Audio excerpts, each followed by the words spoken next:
But let me just tell you what I love about it. Everything. I love everything. Hello fellow book nerds, this is Gabby and welcome to the Buzzwordathon reading vlog. So if you don't know, Buzzwordathon is a readathon started by Kayla from Booksandlala, and basically it's all about the hype titles, hype words, thus buzzwords, that we see often in book titles. This year Kayla has given the readathon to the people, and every month we have one word or one kind of concept that we're going to be going off of, and you can choose a book to read with that word or concept in the title, and that's the thing. And this vlog, I think, well, it's going on all whole year. I didn't want to do one for just 1 month, and I didn't want to do one for 6 months because I thought 6 books would be quite overwhelming. So we settled on 4. So there's going to be 4 months, 4 books in this vlog, and then I'm gonna have 2 more through the year with 8 more books and words. So I guess you could say this is my 12 books, 12 friends, except I have no friends and I'm just going to read books. So it is January. January's word is dream. So for dream, I really only had one book that came to mind immediately, and then I was like, okay, I guess. So it is Stranger the Dreamer. So Stranger the Dreamer is a book by Laini Taylor. It's a duology. I love Laini Taylor. I absolutely love her other book, Daughter of Smoke and Bone, and the whole series. And I'm actually doing a read along for it. I think you would have finished by the time you're watching this. No, actually that's not true. You can still join. So the readathon for that will be March, April, May. So if you want to join, you can still join. The Stranger the Dreamer, it's been on my list for quite a while, but I don't know, I just felt like I'm probably, like, there's a really big chance I'm not gonna like it, because it's very flowery, I heard it's quite vague, it's very slow, it's very boring. These are the things I heard, not the things I'm saying about it. This is the things I heard that made me think, maybe not for me. I don't know, I've always wanted to give it a try, so I decided to choose it. And I'm happy to say I'm 25% in and I love it. It's so good. So maybe let me tell you what it's about first. So basically we follow Laszlo Strange, who is an orphan, and he grew up in like church orphanage basically, where he learned how to write, and he also learned the power of stories.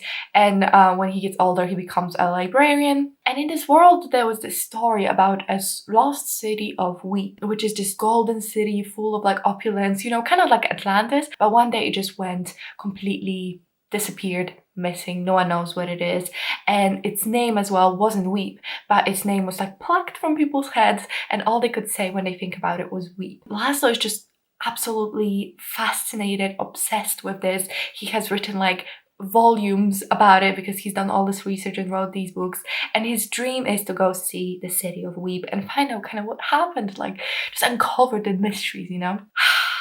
So good. So I'm, like I said, 25% in, so maybe not that too far. But let me just tell you what I love about it. Everything. I love everything. Firstly, the writing's beautiful. I mean, I knew the writing would be beautiful because her other book, Daughter of Smoke and Bone, is just wonderful writing. I absolutely love the whimsy of it. I used to think I don't like whimsical books, but over last year, I have been learning about myself that I think I actually really like whimsical books that take their time and they're just like kind of pointless, but maybe not plot driven, but kind of are. And I don't hear this whole, it's not very plot heavy, because this book so far it's been filled with things happening, so I don't know. But the writing, it is beautiful, it is magical, just like lyrical, but at the same time easy to read, which is not often the case. Because for example, I was reading Invisible Life of Adi Laru. Again, beautiful writing, not even that like overtly embellished, but I had such a hard time focusing in first, and this one I had no problem. I mean, there were a couple times when I drifted off, but that's just normal. But mostly I've been just like enjoying the writing. I just love the character of Laszlo. There's just something so compelling about him. So when we first meet him, he's this kid filled with imagination and spirit, and then you see people in his life kind of break that spirit and make him way more kind of introverted, keep to himself. And then when we meet him more as he's an adult, he's more of a shy library guy. He doesn't really know how to stand up for himself. He's kind of been told no his whole life. He's been told that his stories and his dreams are stupid, basically, because no one else really cares or believes in this whole city of Weep. I already can see him grow in his only 25% in, but I can already see that he's becoming a man and he's coming into himself. He's becoming a full person, a happy person, assertive person. I can only dream of where it is going. I think Laszlo is my favorite part so far. I wrote that he's such a compelling character. He just has flaws, but he works towards overcoming them, and his flaws are so relatable. I mean, how many of us have been like, yeah, I mean, I'm just gonna like chill and like not stick up for myself and like not gonna put myself out there, just gonna chill. But he's really working on that, so that's awesome. The whole book, because of the writing, has this dreamlike quality, which I really like it. And just like Laszlo's such a dreamer, and dreams are like a really big theme, and I think it's gonna become even more of a theme actually, so that's really cool to see. The antagonist I really hate, so everything that I'm supposed to be feeling, I am feeling, and I just love the ride. I feel like it's so beautiful and compelling. I don't know what would have to happen for me to hate it now. So far I'm like thinking like 5 stars based on this 25%, so we'll see. Hello! I have finished the January book, which was Strange the Dreamer, and I loved it. I said in the previous clip, and I just kept on loving it. I think the characters, the world building, everything was so beautiful, and the ending was just like, what? And now I have to read the second book. Everything I'm supposed to be feeling, I'm feeling. I mean, I was not expecting the big twist, although I did see coming a little bit earlier, but you know, like once the clues started coming in, and I thought it was wonderful, beautifully written. I love how I could soak at the story. Main thing I hear about this book is that it's really slow, and I don't know if I agree. I feel like I was not bored for one moment. I was there in the world with the characters. I mean, the contents, continuously something happened and we found out new information, and it was interesting. I mean, it had this dreamlike quality, but it's all about dreamers, so I don't really see what, like, that's the point, right? So I absolutely loved it. I gave it 5 stars. I am so happy I finally read it, because I would have been putting it off for years if we were going as we were going. So I'm really grateful to this vlog. I found it so hauntingly beautiful, heartbreaking. I don't know, I would highly appreciate, I would highly recommend it. I think Laini Taylor is like becoming my favorite author. I mean, Daughter of Smoke and Bone, one of my all-time favorite series. Strange the Dreamer might become one of my all-time favorite series. I still need to read the sequel, but so far so good.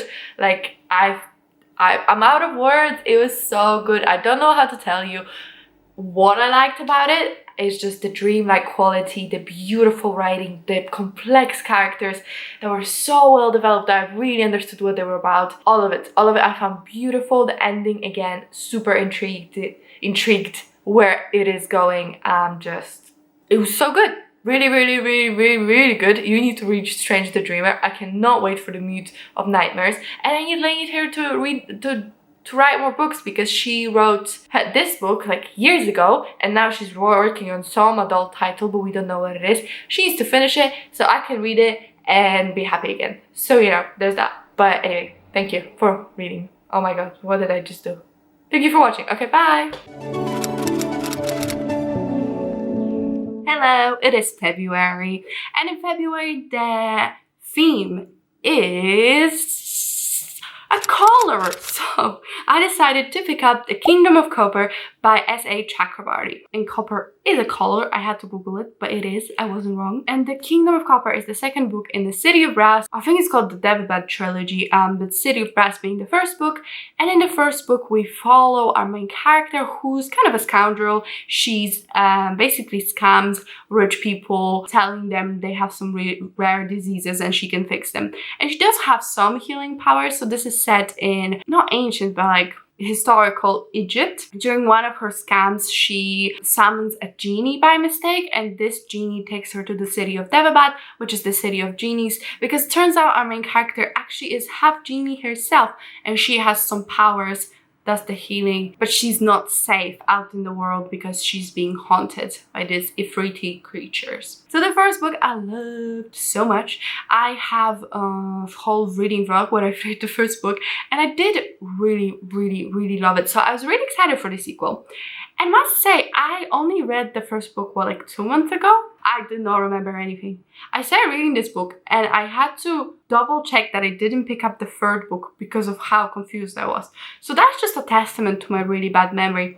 But you know how sometimes authors will kind of recount the whole previous book and everything that happened to make it a bit easier on you? This author does not do that. So she's not playing any recap games. So I'm having a bit of a hard time just like understanding and remembering what happened. There was a really big time jump, 5 years, and it just was so jarring, and they just mentioned it so casually, but I was like, excuse me? So far confusion is the main feeling, not because of the way it's written, although I wish there was a recap, some kind of like previously on City of Brass.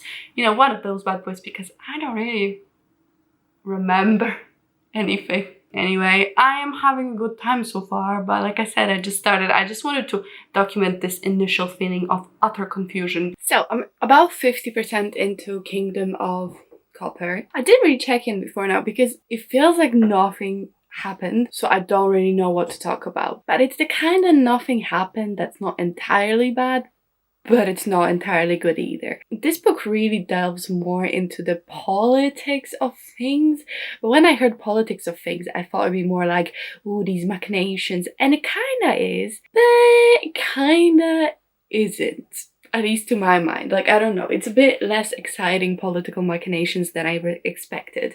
And to be fair, the chapter I literally just read at the 50% mark, things are happening, things are going on, like, it's gonna be interesting. So I'm excited for the second half. And I didn't hate what I read, like, I still had a good time sitting there with characters, reading about their day, but that did feel a little bit like very mundane. Like, it did go through my mind, like, this book is like over 700 pages. So if I'm halfway through, I'm about 350 pages in, like, I'm reading an ebook, so I'm not sure. But like, what actually happened? Nothing. Like, there's like one, like maybe two things I'd consider like events that happened. Like, a thing happened. It was exciting for the 5 minutes, but now it's nothing again. So I don't know. I'm not quite loving it as much as the first book, but in my memory, I do think the first book was way more about getting to know the world, which is super complicated and complex, than getting to know the characters, which again, very like varying motivations and places where they're coming from. So that took a while. Like, all of that was super nice and exciting. And this book, now that I kind of like vaguely remember what happened in the first book, I'm not as confused. And I know the characters, I know what the characters are about. I'm pretty much set on their motivations. The world I understand. I don't know, I'm just like, okay, let's get it done, is it? Because it's like the big events that's gonna happen, like the big happening. It's like 6 months away, so either they're gonna do a time jump, which I'm a fan of. Let's do a time jump, get to the action. Or we're gonna slog through 6 months of nothing again. So I don't know if I can go through that again. This sounds really negative. I am enjoying it. Like, it's still pretty good. It's very well written.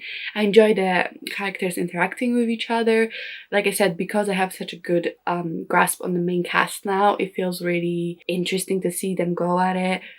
But that being said, if you don't enjoy slow books or political books, or if in your head political books, it's all like, ooh, murder, and like, ooh, scheming, and like very exciting scheming. This is not the exciting kind of scheming, I wouldn't say. It's not even scheming. Like, if you tell people what you're doing. If you read the book, I feel like you know. If you read the book, like, hit me up in the comments, we can discuss what I mean by like boring scheming. But right now it's sitting at like a comfortable 3 stars of meh. I finally finished Kingdom of Copper. And listen, it wasn't a bad book by any means. But bloody hell was it self-indulgent, super long, really boring, and like, what the hell. I think all the elements that I really liked about the first book were still there. The characters, their motivations, super complex. The world, very intricate, really well thought out, so that every single person's motivations make sense. They are really well thought out. The world is complex, so that every warring faction has a right. And it just really hurt to read this book because you kind of see everyone's side, so you end up rooting for everyone. So when they're killing each other, it just hurts. I think it was a really well written book in that sense, but it suffered from the same thing that I think a lot of really big books suffer from. Mainly the fact that it's only interesting in the last 20%. So for 80%, which in a really big book would be what, like 500 pages or whatever, you sit there and it's boring as hell, nothing happens, you're just there meandering, right? And then you get to the last 20%.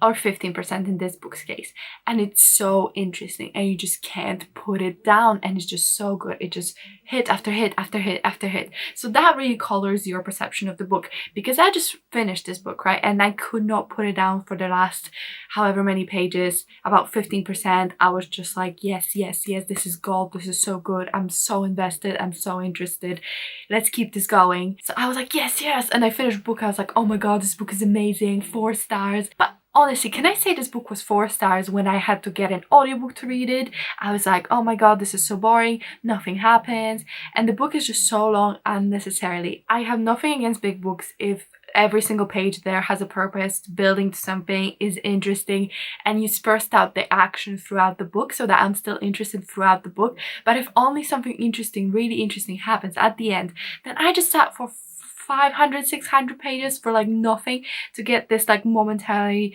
release of happiness. And I think that's really common with a lot of big books, because I felt the exact same way reading every single book in the Mistborn series. So I read Final Empire. I thought 90% of it was boring. The ending was so freaking good, so freaking good.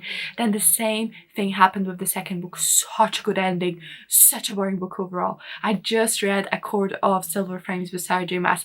So boring, and then the ending was only semi-interesting anyway. I feel like this is a trend, and I don't know, maybe it's just me not liking big books, but I've definitely read really big books where I really enjoy them. But yeah, Kingdom of Copper, I think I'm gonna give it 3 stars on Goodreads, 3.5 in my private spreadsheet, so that's what I'm thinking. Overall, again, all the elements I liked from the first book were still there, so I guess if you enjoyed the first book, you probably enjoy this one. I found the first book way more interesting though, but the ending was so good. I have to read the third book because I am shocked and just left there gasping for, I don't know, the third book, I guess. I love Ali. He's become somehow he's become my favorite character.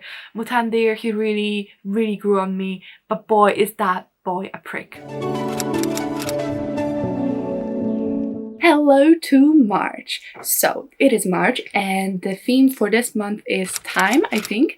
So I'm reading Love Beyond Body, Space and Time, an indigenous LGBT sci-fi anthology. So this is an anthology by indigenous LGBTQ authors, and it's super short. I was not expecting, well, I knew it was short, but I didn't expect how short it would be. It's 11 quid. I was like, for this wafer of a book, but it's fine. I'm sure it's gonna be worth it. I couldn't find it anywhere else. I'm really excited about this. I know really nothing, and I know it's a short story collection, so we'll see how I like it. Read only one book by indigenous author at this point in the year, so I'm super excited to check out some other ones. Okay, I feel really bad because I know none of these, but if I really, really like any of these short stories, I'm gonna be sure to check out the full their other works. So this is gonna be a great introduction. I'm really excited. I'm thinking you can read this pretty quickly. Okay, I'll update you when I read at least 1 or 2 of these. Alright, so I read the first 3 stories from this collection, and that means I'm already about halfway through because this book is very short. I really did enjoy the 3 stories I read so far. They all have to do a lot with the two-spirit concept. So indigenous society has this concept of two-spirit, which the word doesn't really translate into all different tribes. It's very dependent on the individual tribe. That's the whole concept for English language purposes, I guess, was called two-spirit. And the two-spirit is kind of like an idea of both man and woman, or like a third gender, as far as I understand. I don't really want to put like labels on it that would make it easier for me to understand, like non-binary or something, because I don't think it's exactly that. I think it's very unique to that culture. I think it's very unique to indigenous people and their individual cultures of how they see that kind of thing. And I was a little bit aware of this because I saw this video on Twitter, but I think the video was on Twitter, but it was from TikTok.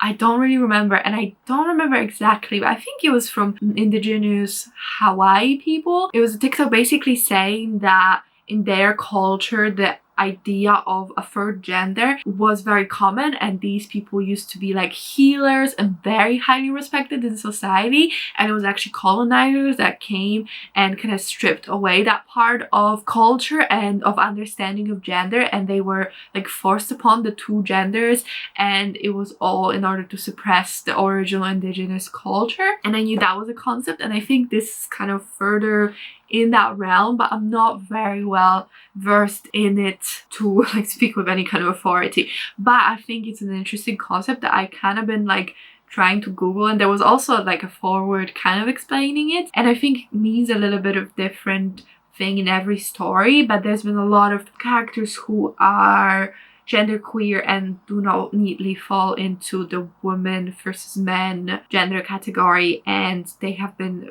referenced as two-spirit. So that's been very interesting. I really liked the first story especially. It was called Aliens by Richard Van Camp. So I really enjoyed that one. It was the first story, and I'm not going to tell you what it's about because it's literally like 10 pages long.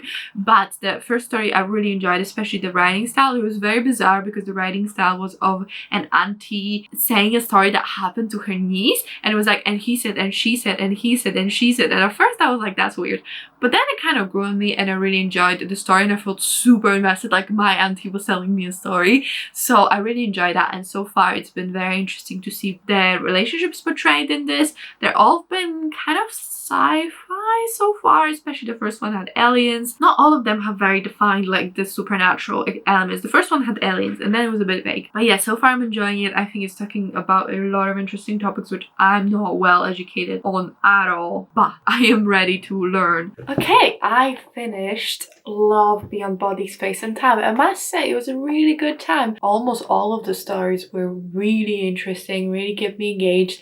There was like a poem at the end that I just don't like poetry, I don't get it, but that's not the poem's fault, I guess it's mine. Like maybe a couple that resonated a little less, but I think all of them in general, I had no like, oh I hate this story, like oh I'm so bored. Like I kept wanting to read. All of them were interesting, some of them were really cool. Yeah, Newe I really liked that story, and I really like the story I mentioned before. I think that those would be my two favorite ones. So Newe is by Darcy Little Badger. I gave this book I think about 4 stars. I mean, short stories collection is just naturally not really my thing, but considering that, actually I really did like this, and I think it's quite valuable if you want to get a little bit of insight into just like interesting stories about gender identity, but not directly talking about it, more like fantasy, sci-fi. Bedside Press, I was looking that up and because I wanted to see if it was like indie or whatever for my spreadsheet, and turns out they were disbanded. I think because of some sexual harassment allegations. I don't know, for the owner of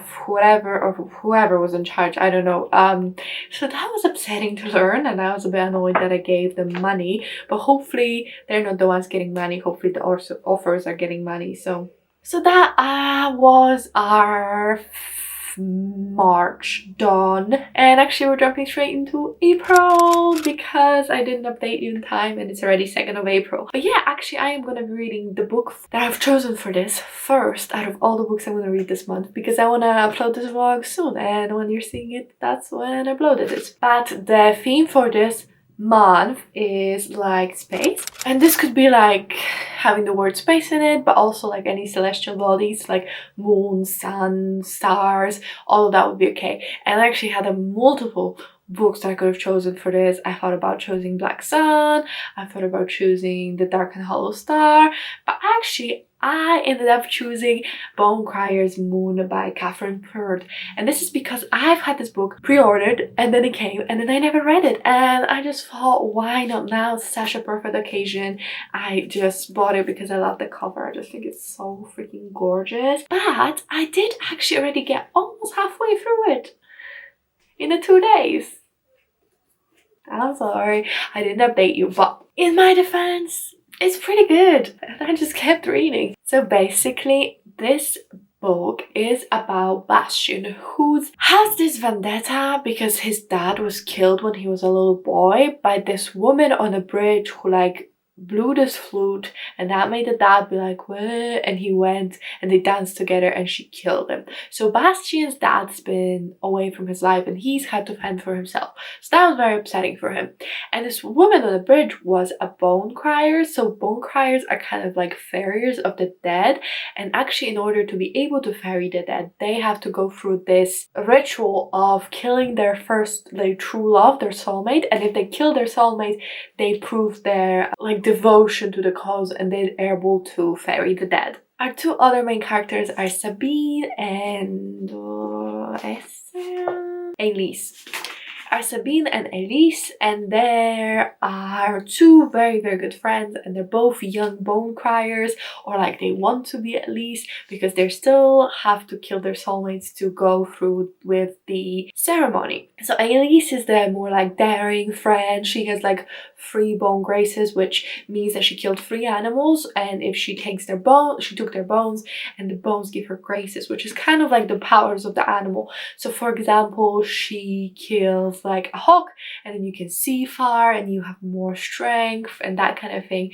And basically she's already have her 3 bone graces, which means she can perform this ritual to summon her soulmate and kill him. Sabine is more like the gentle friend. She really doesn't like killing even animals. That's why she only has 1 bone grace, so she's not ready to like do this thing yet, but she's a very loyal friend and she's always there for Elise, and they're very close. And basically, what do you know, Elise like does the ritual to summon her 1 soulmate, and Bastian sets like a trap because he wants to kill just any bone crier as like revenge. So he sets up this trap with his 2 friends, Jesse and Marcel. And what do you know, shenanigans just ensue and the whole thing. I am really liking it so far. I think it's written well. My only gripe with the writing would be that it's first person, but we have 3 perspectives. So we hear from Sabine, Elise and Bastian, and because it's in the first person, I just find it really strange. I feel like if you go with one first person, you should just go with 1 perspective, and if you're gonna go with multiple, I go with third person, because the perspectives are not really distinct enough for me to be like, oh yeah, that's that person's like personal voice, you know what I mean? Like, of course I know who it is because the chapter is named after the person, and I know because of what they're doing, but they don't really have their own that distinct voices, and I find it's really hard to do such a distinct voice for every single character. That's why I think third person works quite well, because you get to like still follow 3 different people and get all of their emotions, but maybe it just feels a bit like it makes more sense. And this is also in first person present time, which I hate. I just think it's stupid. Like, I don't like it, you know, like I come to this, like, it doesn't bother me quite as much as it used to, because it used to really bother me. Now I'm just kind of like, ugh, okay, but I can kind of take it, whatever. But I just, yeah, that's what my like, why. But the plot itself I found quite interesting so far. I didn't really know where it was gonna go from this whole like they kind of have a duke it out on the bridge, but it did escalate, and it's gonna be definitely like a subplot as well, why like why they're gonna be brought together or whatever.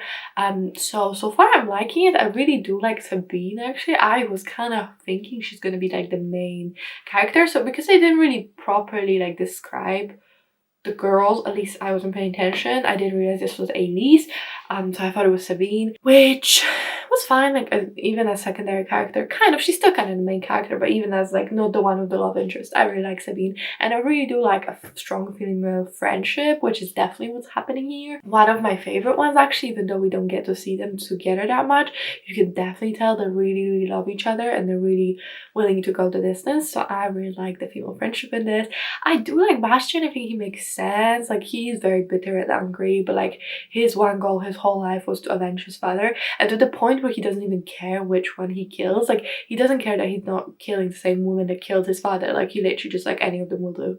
And I just feel like that's a level of fanaticism they gotta admire. So yeah, I like the 2 main characters. I think they definitely, because they're supposed to be soulmates, I do think they're pretty well suited together and matched. They do. It makes sense. It does make sense, and I'm excited for the romance to develop a little bit more, because for so far they're mostly just enemies.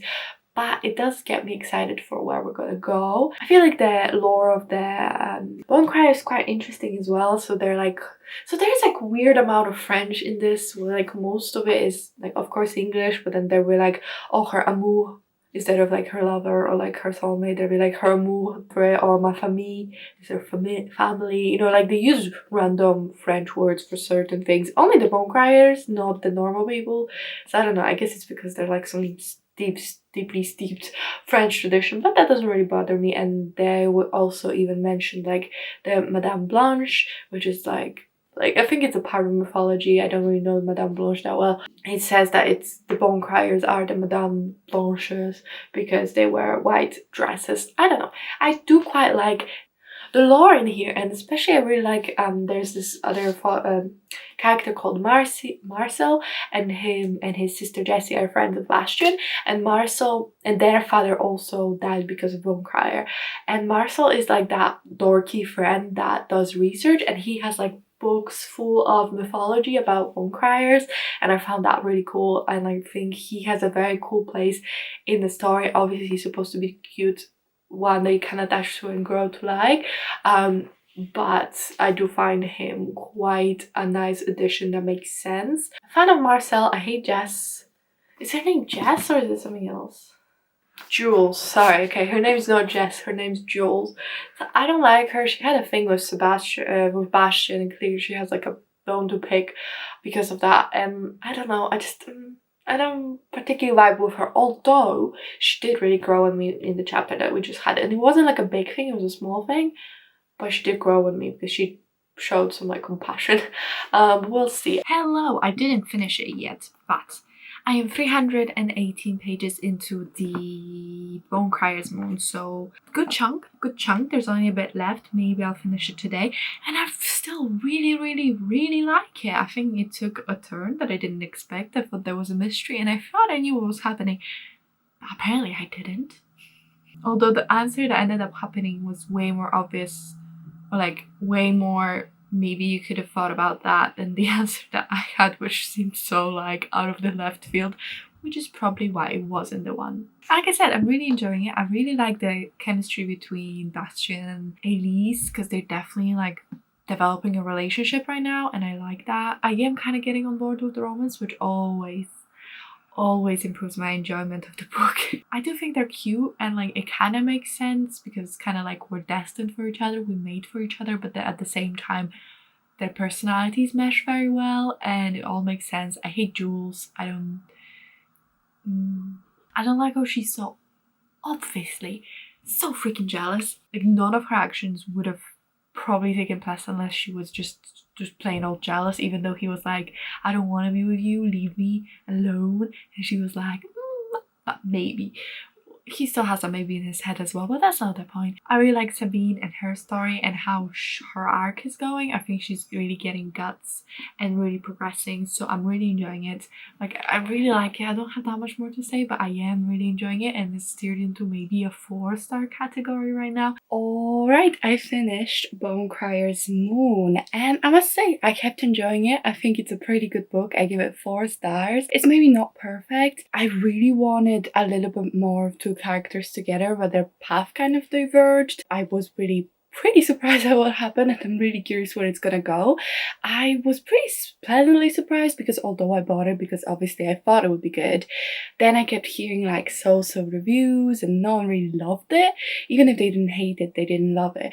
And for me, for a very large part, I really enjoyed it. There wasn't maybe that 5-star I'm in love with it instantly feeling, but at the same time it was a very solid 4 stars. And if you enjoy like really fast-paced stories, is that accurate? Okay, maybe not fast-paced. That's one thing that this is not. It is a bit of a slower story because we have to like catch up with the characters, whatever they are, and they're kind of waiting for something all the time.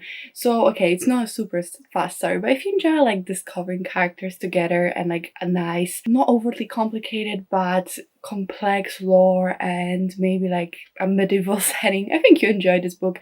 I certainly did. I'm looking forward to the sequel, excited to get it. Most of the reviews for the sequel didn't seem as positive as reviews for this, so I don't know. I'm gonna be cautiously optimistic, and even if I don't like it, I still have the covers to look at, right? But that concludes months 1 through 4 of Buzzwordathon. So we've done January, February, March, and April. And that's gonna be it for the first vlog. Look out for another vlog in about 4 months. So the next vlog will be May, June, July, and August. So look out for that. I think it's gonna be pretty exciting. I am most certainly looking forward to it, and I think I'm gonna have a lot of fun reading those books. I already have some of them planned. So if you think like that vlog is something that you might enjoy, please subscribe and stick around. I do a lot of vlogs that are themed, and every month it's a different theme, and this month it was Buzzwordathon. I'm also planning a really exciting vlog coming up later this month. So if vlogs are your thing, please stay around and subscribe. If you're new here, and in general, if you could comment, like, and subscribe, I would really appreciate it. It really helps me out. But that's it from me. I really hope you enjoyed the video. I think it's gonna be a pretty long one. So I'll see you in my next one. Bye!